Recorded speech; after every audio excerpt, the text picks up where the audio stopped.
Mesdames, Messieurs, bonjour. Nous sommes le mardi 10 octobre 2017. Wall Street a clôturé lundi en baisse, les gains dans les secteurs de la technologie, des produits industriels et de la santé ayant été compensés par des pertes dans les secteurs des télécommunications, du pétrole, du gaz et des services aux consommateurs. Le Dow Jones a donc baissé de 0,06%, le S&P 500 de 0,18% et le Nasdaq a également perdu 0,16% de sa valeur. A noter également Coca-Cola qui a terminé en baisse à 45,39 $ l'action.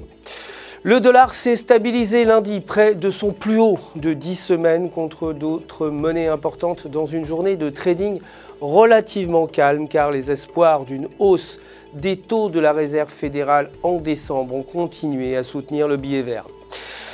Aujourd'hui, l'indice FIB Small Business est attendu à 105,1 par rapport à 105,3 auparavant.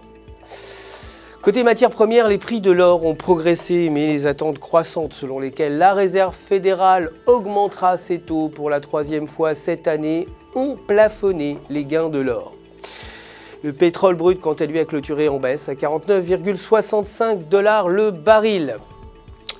Concernant les devises à présent, l'euro s'est apprécié face au dollar, clôturant à 1,1776 $ sur le graphique hebdomadaire. La paire évolue à proximité de la bande médiane de l'indicateur des bandes de Bollinger, avec un indicateur MACD au-dessus de 0. Et en maintenant ces conditions, on pourrait assister à une chute vers 1,1500 alors que le franchissement de la partie supérieure pourrait conduire à une hausse vers 1,2200. Aujourd'hui, la production industrielle italienne est attendue à 0,1% contre 0,1% auparavant.